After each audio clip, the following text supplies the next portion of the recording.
Join বন্ধুরা। তো তোমাদের জন্য আজকে একটা বাম্পার আর ধামাকা ক্লাস। কেন না, অফিসিয়াল পেপারগুলো আমরা আজকে সলভ করবো। ঠিক আছে, 30টা কোশ্চেন্স এনেছি।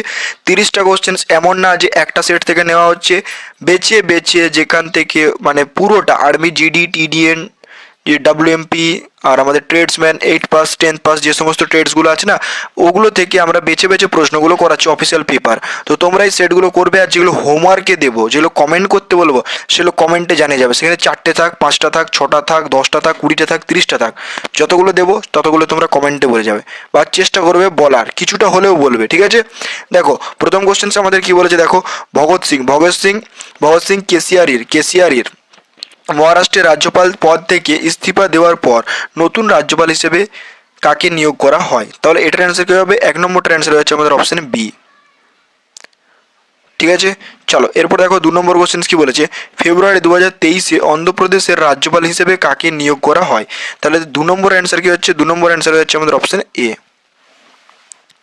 চলো এরপর দেখো 3 নম্বর কোশ্চেন কি বলেছে, ব্রিটিশ ভারতের অল ইন্ডিয়া মুসলিম লীগ কোথায় প্রতিষ্ঠিত হয়েছিল? তাহলে 3 নম্বর অ্যান্সার কি হচ্ছে? 3 নম্বর অ্যান্সার হচ্ছে আমাদের অপশন সি। চলো 4 নম্বর কোশ্চেন যাওয়া যাক। 4 নম্বর কোশ্চেন কি বলেছে, দেখো ভারতের শেষ ভাইসরয় কে ছিলেন? তাহলে ভারতের শেষ ভাইসরয় কে ছিলেন? 4 নম্বর অ্যান্সার কি হবে? 4 নম্বর অ্যান্সার হচ্ছে আমাদের অপশন এ। চলো এরপর দেখো 5 নম্বর কোশ্চেন যাওয়া যাক। ভারতীয় বায়ুসেনা মানে এয়ারফোর্স সদর দপ্তর কোথায় অবস্থিত? 2025 এসে, 24 এসে, 23 এসছে, আর কিছু বলার নেই। আর এটা এবারেও আসতে পারে এই মানে এই পার্টগুলো থেকে। ঠিক আছে, তাহলে 5 নম্বর অ্যান্সার কি হচ্ছে? 5 নম্বর অ্যান্সার হচ্ছে আমাদের অপশন সি, নিউ দিল্লি। চলো এরপর দেখো আমাদের 6 নম্বর কোশ্চেন কি বলেছে, উদয়গিরি ও খণ্ডগিরি গুহা উড়িষ্যার কোন শহরের নিকটে অবস্থিত? তাহলে 6 নম্বর অ্যান্সার কি হবে বলো? 6 নম্বর অ্যান্সার হবে আমাদের অপশন এ, ভুবনেশ্বর।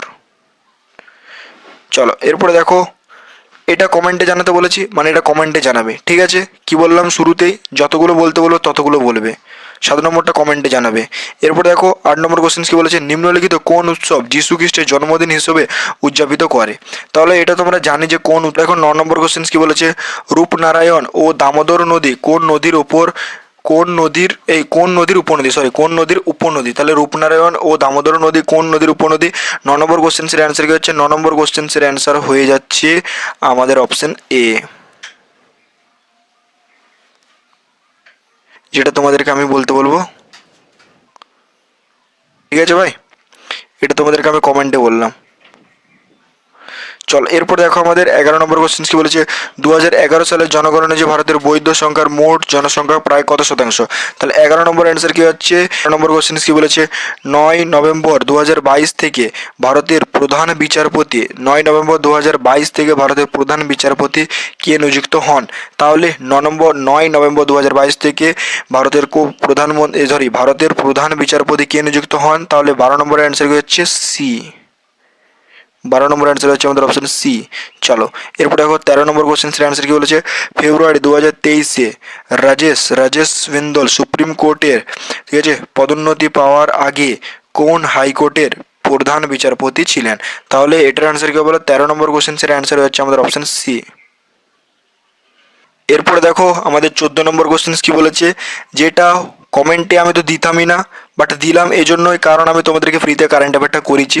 তো এটা আমার আবদার হিসেবে তোমরা মনে করো যে শিবুদা এটা আমাদেরকে চাইলো, যে এত কষ্ট করে তোমাদেরকে কারেন্ট অ্যাফেয়ার নোটস দিয়েছি, এ সমস্ত কিছু করেছি।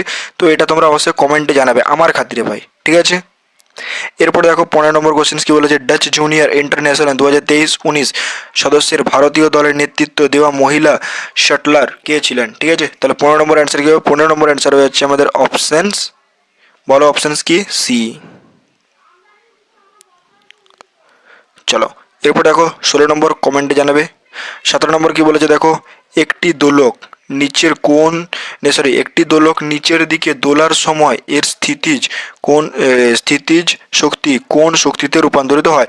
মানে একটি দোলক নিচের দিকে দোলার সময় এর স্থিতিজ শক্তি কোন শক্তিতে রূপান্তরিত হয়? তাহলে 17 নম্বর অ্যান্সার হয়ে যাচ্ছে, 17 নম্বর অ্যান্সার হয়ে যাচ্ছে আমাদের অপশনস বি। ঠিক আছে, চলো এরপর দেখো পরবর্তীতে যাওয়া যাক। এরপর দেখো নিম্নলিখিত কোনটি কঠিন পদার্থ?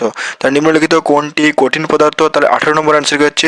18 নম্বর অ্যান্সার হচ্ছে আমাদের, বলো 18 নম্বর অ্যান্সার হচ্ছে আমাদের অপশন সি, কাঠ।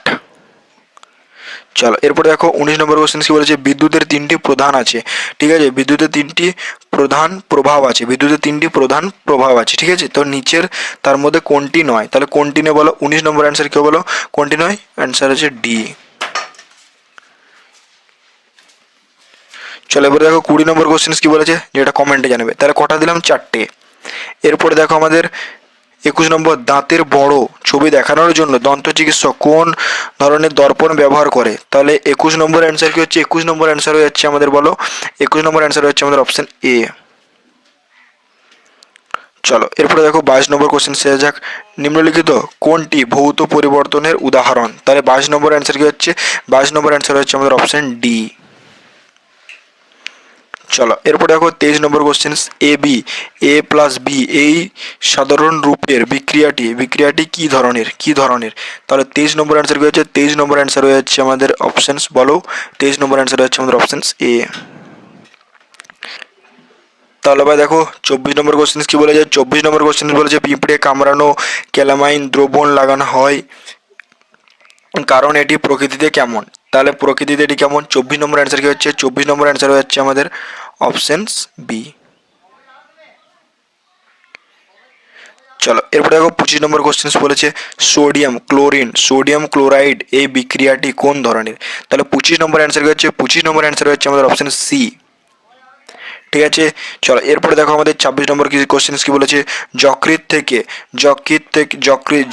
থেকে নিঃসৃত পিত্তরস খাদ্যের কোন উপাদান হজম করতে সাহায্য করে। ঠিক আছে, তাহলে এটার অ্যান্সার কি হবে, 26 নম্বর অ্যান্সার কি হবে, 26 নম্বর অ্যান্সার হচ্ছে আমাদের অপশন এ। ঠিক আছে, চলো এরপরে দেখো আমাদের 27 নম্বর কোশ্চেন কি বলেছে, পচনতন্ত্রের কোন অংশ ব্যাকটেরিয়া ধ্বংস করতে সাহায্য করে। তাহলে পচনতন্ত্রের কোন অংশ ব্যাকটেরিয়া ধ্বংস করতে সাহায্য করে, 27 নম্বর অ্যান্সার কি হচ্ছে, 27 নম্বর অ্যান্সার হচ্ছে আমাদের অপশন এ। এরপর দেখো পরবর্তী কোশ্চেন যাওয়া যাক, পরবর্তী কোশ্চেন কি বলেছে আমাদের, 28 নম্বর বললাম না মাত্র করে মনে হয়, আচ্ছা 27 ছিল। এরপর দেখো কোন কার্বোহাইড্রেট জবার কাটা প্রাণী হজম করতে পারে কিন্তু মানুষ পারে না, মানে কোন কার্বোহাইড্রেট যা জবার কাটা প্রাণী মানে জাবর কাটা প্রাণী হজম করতে পারে কিন্তু মানুষ পারে না। তাহলে কোনটা মানুষ পারে না বলো, তাহলে 28 নম্বর অ্যান্সার কি হচ্ছে, 28 নম্বর অ্যান্সার হচ্ছে আমাদের অপশন বি। চলো এরপরে দেখো আমাদের 29 নম্বর কোশ্চেন কি বলেছে, নিম্নলিখিত কোন কোন রোগটি প্রোটোজোয়ার কারণে হয়। তাহলে নিম্নলিখিত কোন রোগটি প্রোটোজোয়ার কারণে হয় বলতে পারে ভাই, তাহলে এটার অ্যান্সার কি হচ্ছে, 29 অ্যান্সার হচ্ছে আমাদের অপশন এ। ঠিক আছে, চলো এরপর দেখো, তাহলে এইটা কমেন্টে জানাবে। টোটাল 5টা আমি দিলাম, 5টার মতন দিলাম। 5টা আমি এজন্য দিলাম যদি দেখি তোমরা এটা বলতে পারছো, ঠিক আছে, তাহলে আমি জানবো তোমাদের প্রিপারেশন ঠিকঠাক আছে। কারণ এখানে জিডি আছে, টিডিএন আছে, নার্সিং আছে, সব ছেলে মেয়ে পড়ছে ভাই। তো সেই জন্য আমি যে তোমাদেরকে বেশি বেশি করে একটা দুটো মানে অফিসিয়াল পেপার তো 3-4টের মতন হোমওয়ার্ক আমি দিব, তো সেগুলো একটু বলার চেষ্টা করবে। এখানে নার্সিং স্টুডেন্টের ছেলেও আছে, জিডিরও ছেলে আছে, সবাই আছো, তো একটু বলার চেষ্টা করবে। ঠিক আছে, তো ভাই অফিসিয়াল পেপার বাংলাতে করানো হলো, ইংরেজিগুলো তুলে আর করে বাংলায় করানো হচ্ছে। তো কেমন লাগলো অবশ্যই জানাবে। আর এইভাবে যদি চাও তাহলে আমি তোমাদেরকে পুরোটাই করাবো এক্সাম পর্যন্ত কন্টিনিউ। তবে এটা মেন টার্গেট মনে করো না যে এটা করলে সব হয়ে যাবে, এটা করলে হবে না। যে ইবুকগুলো দিয়েছি সেই ইবুকগুলো পড়তে থাকো। ঠিক আছে, তো আজকের জন্য এতটুকুই। জয় হিন্দ, জয় ভারত।